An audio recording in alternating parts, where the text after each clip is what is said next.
Hi everybody, welcome. In today's quick tips, we're super excited because I'm here with my baby sister Bonnie. You're typically seeing me with Amy, but we're back with Bonnie and we're going to be doing what today, Bonnie? Propagating some bromeliads. We're going to be propagating some bromeliads. So are you ready to dig in? Yeah, I just spilled my drink. Let's go. That's it. That's the one we're going with.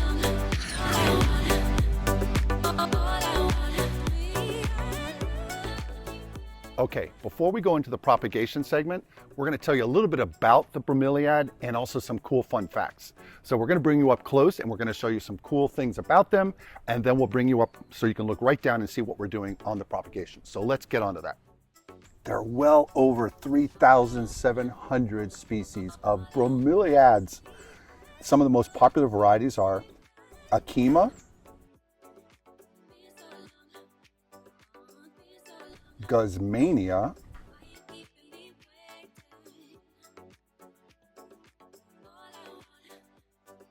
Neurogelia,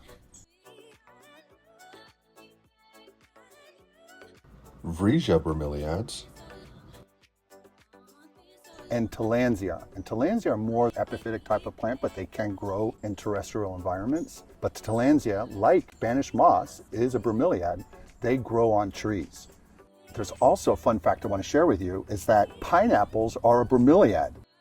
And the botanical name for the pineapple is Ananas cosmosus. And at our Miami Shores home years ago, we actually had the variegated one. And that one goes by the name Ananas cosmosus variegatus. And it's a real pretty bromeliad. And it actually has this beautiful red pineapple that grows on top after a few years. And it's very just striking leaves, so pretty, but it does have pretty pronounced spines on her leaf tips, so you do have to be careful with that. There's also miniature pineapples, which is really cool fun fact, and there's one that goes by the name Ananas nanus, which sounds bananas to me, but that's a dwarf pineapple variety. So cool. Bromeliads, there's just so many to discuss. We'll have to do another video just on that. We just wanted to mention those things to you. There's some more cool facts we want you to know about bromeliads. Some can handle a light freeze, but you do not want to have these further north of zone 9. Probably want to have them more protected in 9B and further south because frost can hurt them. There are some bromeliads that like sun and some that like shade. There's the Fireball is a classic one that can go out in full sun. So can the Imperialis, which is a beautiful one that I love. Very expensive though.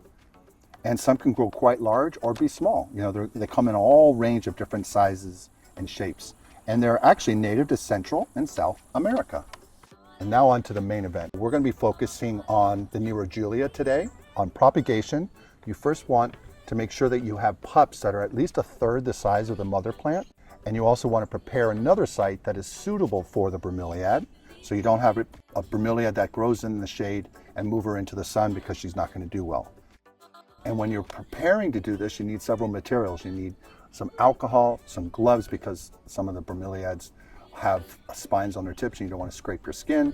You also need to have some pruning shears and a trowel or a shovel, and you want to disinfect them with alcohol so you don't move any pathogens into the plant when you're doing the separation process. You're also going to need a prepared soil mix. A good potting mix for bromeliads is 2 parts potting mix with 1 part perlite, 1 part orchid mix, and you mix that all together to get this really rich, well-drained, loamy mix. Because again, bromeliads like a really well-drained mix, being that many of them are epiphytes. You have to be careful because these have little rigid, little spines on the edges, so you do need to be careful of these edges with the spines. So here's a mama, so we're going to take this young baby here. And you want to make sure your plant is grown at least a third the size of the mama. And we're going to come in here and we're going to get down into the base. I'm going to cut away some of the old leaves. Can you see it okay, Diego? More or less?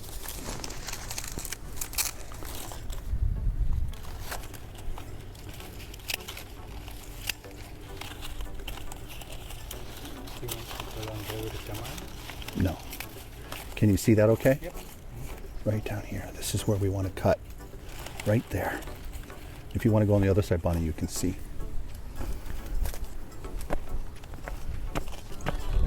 Right here.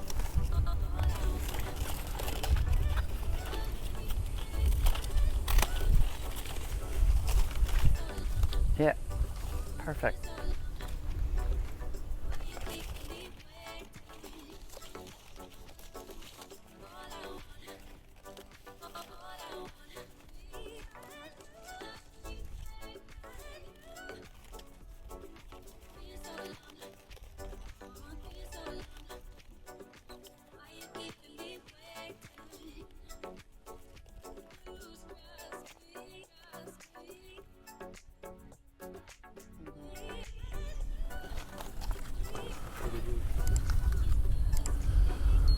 Okay, now we're going to move on to the new site.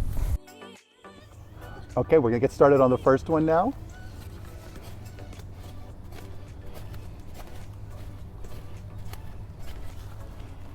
Perfect. Actually, Left out. a break. We have our prepared mix. One well-drained mix. We're going to start with our first one here.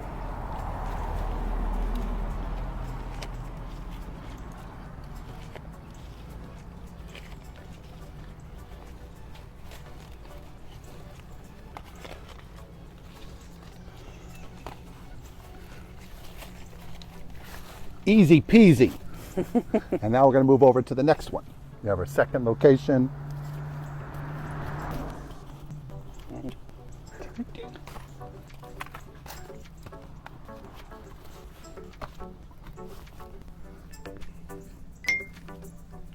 That's it. I love this part. It's like my favorite part of gardening. I don't know why. I love watering them in. And you want to do a nice gentle mist. And this is also a little cool plant hack. You can do this to get rid of this mosquito larva.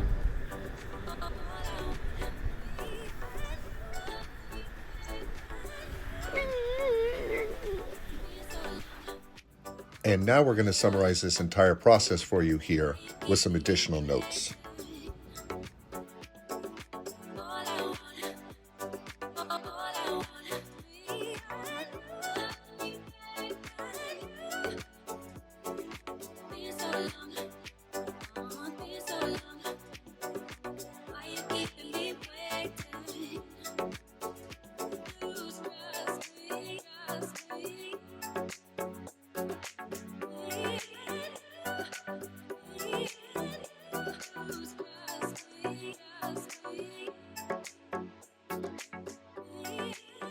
So did you have a good time? I had an amazing time. So if you have any thoughts or questions, what are they supposed to do? I don't know. Happy 4th of July. Yes, oh, that's right. Happy 4th of July. We filmed it on 4th of July, obviously. And if you have any thoughts or questions, she's supposed to say, leave a comment down below. So until the next video, bye. Bye. Cheers. Cheers. I gotta get my martini. Please remember to like, subscribe, and hit the notification bell. And tell your friends and family. We post videos weekly. Thanks.